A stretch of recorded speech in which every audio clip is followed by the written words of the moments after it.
신명기 32장 15절에서 36절 말씀입니다.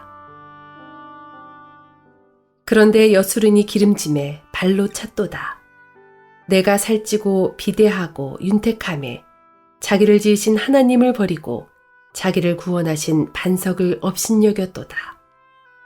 그들이 다른 신으로 그의 질투를 일으키며 가증한 것으로 그의 진노를 격발하였도다. 그들은 하나님께 제사하지 아니하고 귀신들에게 하였으니 곧 그들이 알지 못하던 신들, 근래에 들어온 새로운 신들, 너희의 조상들이 두려워하지 아니하던 것들이로다. 너를 낳은 반석을 내가 상관하지 아니하고 너를 내신 하나님을 내가 잊었도다. 그러므로 여호와께서 보시고 미워하셨으니 그 자녀가 그를 경노하게 한 까닭이로다. 그가 말씀하시기를 내가 내 얼굴을 그들에게서 숨겨 그들의 종말이 어떠함을 보리니 그들은 심히 패역한 세대여 진실이 없는 자녀임이로다. 그들이 하나님이 아닌 것으로 내 질투를 일으키며 허무한 것으로 내 진노를 일으켰으니 나도 백성이 아닌 자로 그들에게 시기가 나게 하며 어리석은 민족으로 그들의 분노를 일으키리로다. 그러므로 내 분노의 불이 일어나서 소울의 깊은 곳까지 불사르며 땅과 그 소산을 삼키며 산들의 터도 불타게 하는도다. 내가 재앙을 그들 위에 쌓으며 내 화살이 닿을 때까지 그들을 쏘리로다. 그들이 주림으로 쇠약하며 불같은 더위와 독한 질병에 삼켜질 것이라. 내가 들짐승의 이와 티끌에 기는 것의 독을 그들에게 보내리로다. 밖으로는 칼에, 방 안에서는 놀람에 멸망하리니 젊은 남자도 처녀도 백발 노인과 함께 젖먹는 아이까지 그러하리로다. 내가 그들을 흩어서 사람들 사이에서 그들에 대한 기억이 끊어지게 하리라 하였으나 혹시 내가 원수를 자극하여 그들의 원수가 잘못 생각할까 걱정하였으니 원수들이 말하기를 우리의 수단이 높으며 여호와가 이 모든 것을 행함이 아니라 할까 염려함이라. 그들은 모략이 없는 민족이라. 그들 중에 분별력이 없도다. 만일 그들이 지혜가 있어 이것을 깨달았으면 자기들의 종말을 분별하였으리라. 그들의 반석이 그들을 팔지 아니하였고 여호와께서 그들을 내주지 아니하셨더라면 어찌 하나가 천을 쫓으며 둘이 만을 도망하게 하였으리요. 진실로 그들의 반석이 우리의 반석과 같지 아니하니 우리의 원수들이 스스로 판단하도다. 이는 그들의 포도나무는 소돔의 포도나무요 고모라의 밭의 소산이라. 그들의 포도는 독이 든 포도니 그 송이는 쓰며 그들의 포도주는 뱀의 독이요 독사의 맹독이라. 이것이 내게 쌓여 있고 내 곳간에 봉하여 있지 아니한가. 그들이 실족할 그때에 내가 보복하리라. 그들의 환난 날이 가까우니 그들에게 닥칠 그 일이 속히 오리로다. 참으로 여호와께서 자기 백성을 판단하시고 그 종들을 불쌍히 여기시리니 곧 그들의 무력함과 갇힌 자나 노인자가 없음을 보시는 때로다. 할렐루야! 광야 식당에 오신 여러분 주님의 이름으로 환영하고 축복합니다. 오늘도 하나님께서 주시는 말씀의 힘과 능력을 가지고 승리하며 사시기를 바랍니다. 오늘 본문은 어제에 이어서 신명기 32장 모세의 노래에 대한 이야기입니다.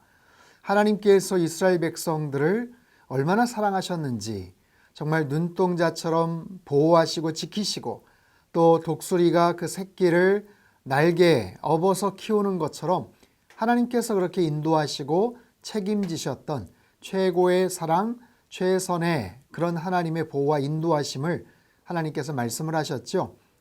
오늘 본문의 내용은 좀 길지만 크게 두 부분으로 나눌 수가 있어요. 첫 번째 부분은 15절부터 25절까지인데 이스라엘 백성들이 하나님을 배교할 때 하나님을 저버리고 떠나갈 때 거기에 대한 하나님의 무서운 진노의 그런 심판의 예언의 말씀이죠. 또한 후반부 26절부터 43절까지는 이스라엘 징계의 도구로 사용이 되었던 그 대적들에 대한 심판을 예언하고 있습니다. 먼저 15절 말씀을 같이 한번 읽죠. 그런데 여수룬이 기름짐에 발로 찼도다. 내가 살찌고 비대하고 윤택함에 자기를 지으신 하나님을 버리고 자기를 구원하신 반석을 업신여겼도다. 하나님께서 그들을 보호하시고 사랑하셨는데 그들이 하나님을 떠납니다. 마음을 저버리죠. 그것을 발로 찼도다. 하나님을 버렸다. 반석을 업신여겼다 라고 그렇게 표현을 하고 있어요. 언제 그렇게 하는가? 그들이 기름짐에, 그들이 살찌고 비대하고 윤택해짐에, 그들이 자기를 구원하신 하나님, 그 반석 되시는 하나님을 무시하고 업신여겼다. 어렵고 궁핍하고 힘들 때는 하나님 앞에 매달리고 의지하고 또 하나님의 특별한 보호와 사랑 속에서 만족해 하더니 이제 좀 형편이 나아지고 이제 좀 급한 불을 껐다 싶으니까 마음의 교만함이 싹 트는 거예요. 마음에 하나님만을 이제 의지하지 않아도 되겠는데 라고 생각을 하면서 하나님을 떠나고 그 하나님을 업신여겼다. 16절에는 그들이 다른 신으로 그의 질투를 일으키며 가증한 것으로 그의 진노를 격발하였도다. 하나님의 마음을 아프게 한 그것을 넘어서서 하나님을 굉장히 자극시키는 거죠. 하나님을 질투를 일으키고 진노를 격발하는 것. 더 나아가서 17절에는 그들은 하나님께 제사하지 아니하고 귀신들에게 하였다. 우상숭배로 연결이 됩니다. 18절에 너를 낳은 반석을 내가 상관하지 아니하고 너를 대신 하나님을 네가 잊었도다. 잊었다라는 말은 무시했다라는 거예요. 여러분 보십시오. 여기에 나와 있는 이스라엘 백성들의 죄악은 크게 두 가지입니다. 하나는 교만함이고 하나는 우상숭배죠. 교만함과 우상숭배는 항상 짝을 이루어서 옵니다. 교만하다 보니까 우상숭배를 해요. 하나님을 저버리고 우상을 찾습니다. 다른 신들을 찾지 않으면 자기 스스로가 우상화되는, 우상을 스스로가 우상시 되는 그런 영적인 그리고 또 인간적인 그런 아주 지극한 교만함에 이르게 되죠. 인간의 마음속에 있는 이 죄성은 가만히 있으면 언제든지 교만에 빠질 수밖에 없는 그런 아주 심각한 질병을 갖고 있어요. 그래서 이 교만함과 우상숭배는 언제나 서로가 서로에게 영향을 끼치고 때로는 같은 모습으로 나타나곤 합니다. 우상숭배를 하다 보니 또 교만해지고 교만해지다 보니 또 하나님을 저버리고 우상숭배하는 하나님께서 굉장히 가슴 아파하시고 속상해하시는 바로 그런 모습이죠. 그럼에도 불구하고 하나님께서 이스라엘 백성을 지금 뭐라고 부르시는가? 15절 여수룬이라는 단어를 쓰고 계셔요. 그런데 여수룬이라는 뜻은요, 올바른 자, 곧은 자라는 뜻인데 이스라엘을 향한 시적인 표현입니다. 이스라엘을 향한 하나의 사랑이 담긴 애칭이죠. 하나님께서 그 백성의 죄와 잘못을 지적을 하시지만 그럼에도 불구하고 여전히 하나님께서는 그 백성을 사랑하시는 그런 마음이 아직도 담겨져 있으신 거예요. 그런 마음을 가지고 그들의 죄와 그들의 잘못을 하나님께서 바라보시죠. 19절을 보죠. 그러므로 여호와께서 보시고 미워하셨으니 그 자녀가 그를 경노하게 한 까닭이로다. 하나님이 미워하셨다. 여러분, 하나님께서 미워하신다. 하나님은 우리의 연약함, 우리의 정말 그 잘못된 부끄러움들을 하나님께서는 정말 긍휼히 여기시는 하나님이시지만 죄로 인해서, 교만함으로 인해서, 우상숭배함으로 인해서 하나님을 대적하는 그런 모습들은 하나님께서 그냥 내버려 두지 않으시죠. 그것을 미워하신다라는 표현을 써요. 여러분, 하나님이 누군가를 미워한다. 얼마나 무섭겠습니까? 그 하나님의 진노, 하나님의 그 미워함에 대한 그런 행동들이 어떻게 나타나는가? 22절, 23절을 보면 그러므로 내 분노의 불이 일어나서 스올의 깊은 곳까지 불사르며 땅과 그 소산을 삼키며 산들의 터도 불타게 하는도다. 내가 재앙을 그들 위에 쌓으며 내 화살이 다할 때까지 그들을 쏘리로다. 얼마나 무시무시합니까? 하나님이 갖고 계시는 능력을 가지고 그 재앙을 그들 위에 쏟아 부으시겠다라는 거예요. 그리고 하나님이 쓰실 수 있는 모든 무기를 다 쓰실 때까지 그들을 쏠 것이다. 그들을 심판할 것이다. 무시무시한 하나님의 진노와 심판에 대한 그런 메시지입니다. 이런 모습들이 어떻게 벌어졌는가? 또 이런 상황 속에서 하나님께서는 이 심판을 어떻게 결국에는 마감을 하시고 마무리하실 것인가? 그런데 오늘 본문 후반부에 보면 심판의 도구로 어떤 민족이 사용이 됩니다. 뭐 아수르일 수도 있고요, 바벨론일 수도 있고요.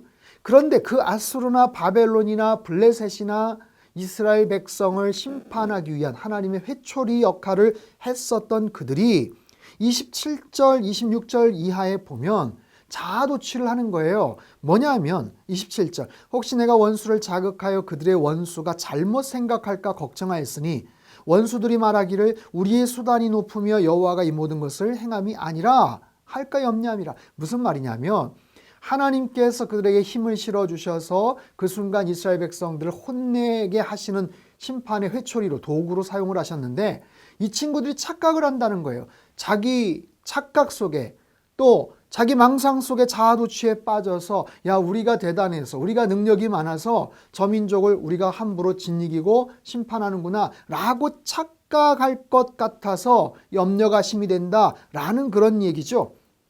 28절 29절 그들은 모략이 없는 민족이라 그들 중에 분별력이 없도다. 만일 그들이 지혜가 있어 이것을 깨달았으면 자기들의 종말을 분별하였으리라. 오늘 본문은요, 하나님을 떠났던 이스라엘 백성에 대한 하나님의 심판, 그 내용이 첫 번째지만 두 번째는 그 심판을 위한 도구로 사용이 되었던 다른 민족에 대한 또 다른 심판을 하나님께서 예고하고 계셔요. 그것이 후반부의 내용으로 쭉 소개가 됩니다. 마지막 35절을 한번 보세요. 그들이 실족할 그때에 내가 보복하리라. 그들의 환난 날이 가까우니 그들에게 닥칠 그 일이 속히 오리로다.